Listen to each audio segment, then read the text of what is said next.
Anthropic didn't put its best model on stage this week. It put its cheapest one out front instead, and that's the one everyone's talking about. This is Claude Sonnet 5. By the end of this video, you'll know exactly where it competes with a model 3 times its price, and where the official announcement quietly leaves stuff out. Quick catch-up.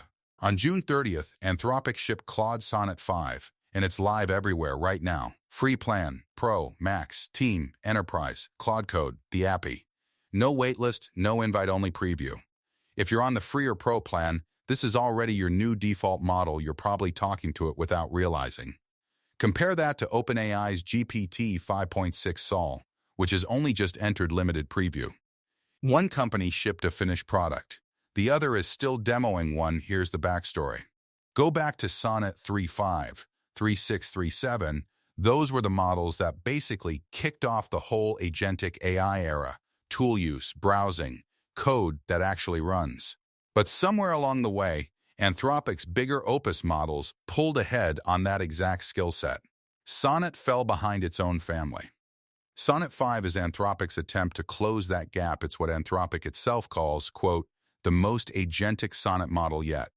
On one widely reported agentic coding benchmark, Sonnet 5 scores 63.2%. Sonnet 4.6, the model it replaces, 58.1%. Opus 4.8, the current flagship, 69.2%. Do the math, and Sonnet 5 just closed almost half the distance to its own big sibling in a single generation. On Terminal Bench 2.1, which measures how well a model operates inside an actual terminal and gets real work done, Sonnet 5 reportedly jumps to 80.5%, up from 67% for Sonnet 4.6. And yes, that includes Claude Code, where a lot of you are probably already vibe coding on real repositories with this thing right now. Here's the detail that made me sit up on one knowledge work benchmark. Sonnet 5 doesn't just approach Opus 4.8, it slightly beats it. The cheaper model outscoring the flagship. Anthropic put that in their own launch post. They didn't have to. There's a feature buried in this announcement that almost nobody's covering, and I think it's the most important part. Sonnet 5 has adjustable effort levels, basically a dial between cheap and fast and slow and thorough, without switching models.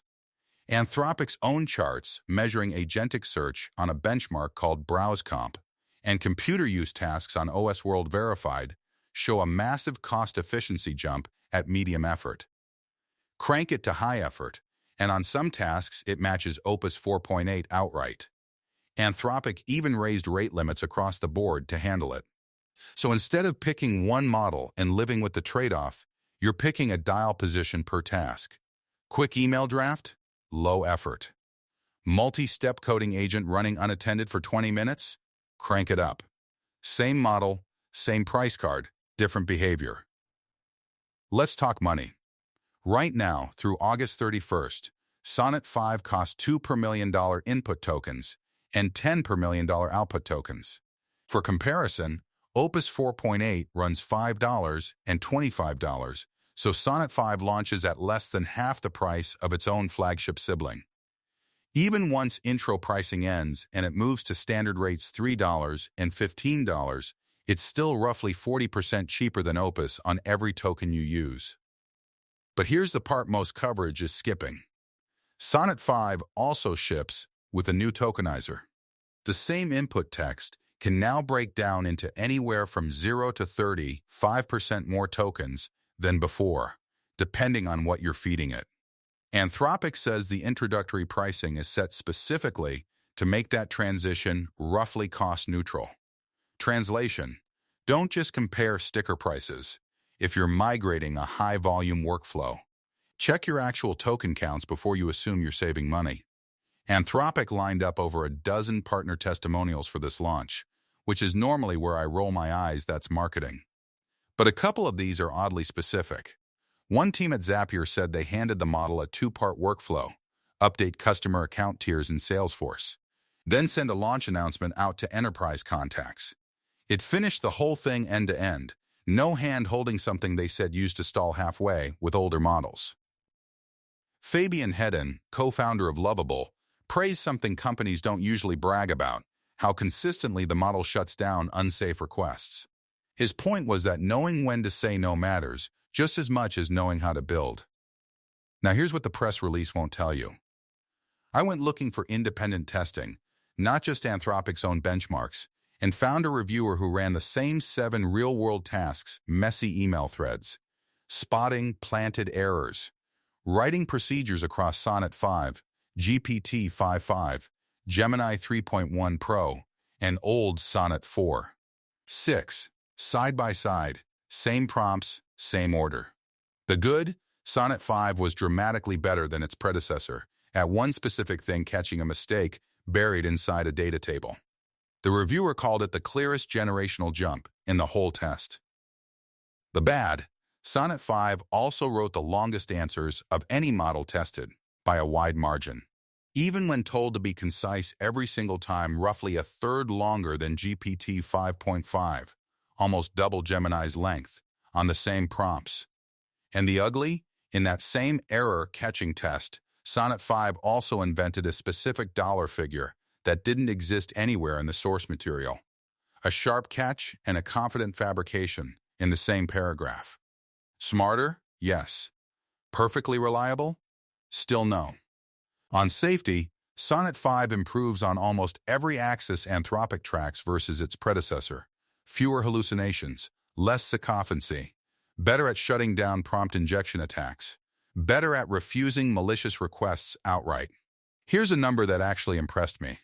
Anthropic ran an independent bug bounty, real red teamers, paid to try to hijack the model with hidden malicious instructions. Sonnet 5 tied Opus 4.8 for the best score in the entire competition. Under 0.2% of attack attempts got through. Its predecessor let through roughly 7 times that many. And here's the wrinkle. Anthropic deliberately kept this model weak at cybersecurity work. Not because it failed to learn, they chose not to train it hard on that skill set. In testing run with Mozilla against real Firefox vulnerabilities, Sonnet 5 never produced a single fully working exploit. Anthropic's own advice is blunt. If you need an agent for offensive security work, use Opus 4.8 instead. That's not a limitation. That's a guardrail, by design. So is Claude Sonnet 5 actually a big deal? Honest read. It's not the smartest model Anthropic makes. Opus 4.8 still wins outright on the hardest tasks, and Sonnet 5's own testers admit it can still confidently make things up. But it's live everywhere, today, while GPT 5.6 is still preview only and Gemini's flagship costs more per task. For the first time in a while, good enough and available right now might matter more than best. If you're paying for Opus tier performance on tasks that don't actually need it, this is your sign to check whether Sonnet 5 quietly does the job for a fraction of the bill. I've already got more head-to-head testing lined up on this channel. Real apps, multiple models, no mercy. Subscribe so you don't miss it. And let me know in the comments, are you switching to Sonnet 5? Or is Opus still worth the extra cost for what you do? See you in the next one.